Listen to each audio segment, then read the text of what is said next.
Binside TV.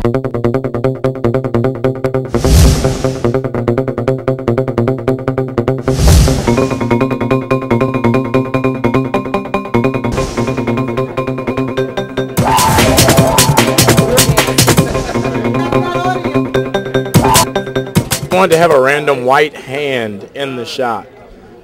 White man. No, don't get him in the shot. Just get his hand. Yeah, just okay. get it. Get that white hand. There we go. I'm sorry. I love that guy. So we're here at the premiere for Night Catches Us. Can you tell us about your role in the film? Well, basically, I play a ex-Panther member who left home, who's now coming back because of the death of his father, and he has to deal with his past while dealing with his future. And what was it like working with Carrie in the film? It was great. Carrie is an inspirational force in filmmaking. She kind of puts me in a position where I can do the best work that I can do, and that's why, you know, when I read the script, I wanted her to be in the movie, and why every time I find something that she's right for, I always beg her to do it, and she always stands up to the call. And how did you prepare for the role? Reading is fundamental. I got online and I read a bunch of stuff. I looked at a lot of paintings and drawings and photographs, listened to a lot of music. There were a bunch of artists like Elizabeth Catlett and John Biggers and William Tolliver who were alive in the 60s and 70s and did some pieces that reflected on the Panther movement and everything that was going on, not only in Philly, but Oakland. So I got online, found some of those pieces, and kind of put together my whole backstory. And with the film, there were some pretty intense love scenes that both of you had. How was that working out with both of you working together? Was there trust? No, always. I mean, the one thing I love about Carrie is she makes me feel comfortable and confident in everything I do. So it's nothing like, you know, her on set tweeting about what we're doing, or, you know, her inviting her friends to set or something crazy. She always puts whoever she works with in a position to do their best work. And, you know, you can't say that about a lot of people.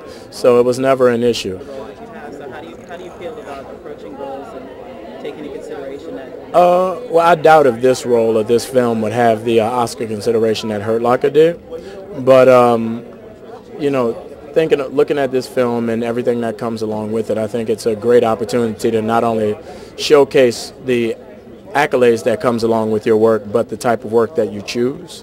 And I think when reading the script, it was something that I was really excited about, not so much for the people who would look at it for, you know, a financial reason, but the people who would look at it for a historical reason.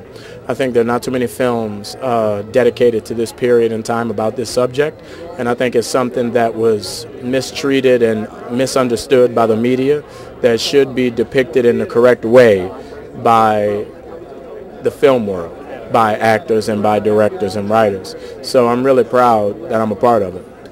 And are there any other upcoming roles or performances that we should look for you? I have Adjustment Bureau coming out next year with Matt Damon. I have Real Steel coming out next year with Hugh Jackman. I'm sorry, my friend says something. So there are a bunch of movies that I've been working on, a bunch of things that I've been working on that are kind of making their way out now until the end of next year. A film about a family. It's a film about... It's about two former Black Panthers who meet in 1976 Philadelphia. Thank you, Anthony. We're here on the carpet. I see some tenderness between you. You had a rivalry in the film. We did have a rival, right? He came after my woman. What's up with that? I mean, hello? I mean, yeah, okay, so he's Anthony Mackie and he looks better, but whatever. Yes, we did. The way the film starts, Kerry Washington, the leading lady, is in a relationship with my character, Carrie Ford, and then this character comes back from her past and ignites a love affair. And that's the central familial story that's going on. And it really explores what happens after a war. In this case, the war was the Black Panther, Black Power movement of trying to find equality in America, and how these individuals try to put their lives together, and what your choices do for your future. In other words, can you outrun your past to try to deal with what's happening with the president going forward in the future? And that's, for me, was one of the central themes that really appealed to me when I decided to, when I read the script and decided to come on board as an executive producer. But yeah, Simon Says Entertainment, I started last year. This is the premiere film that I produced.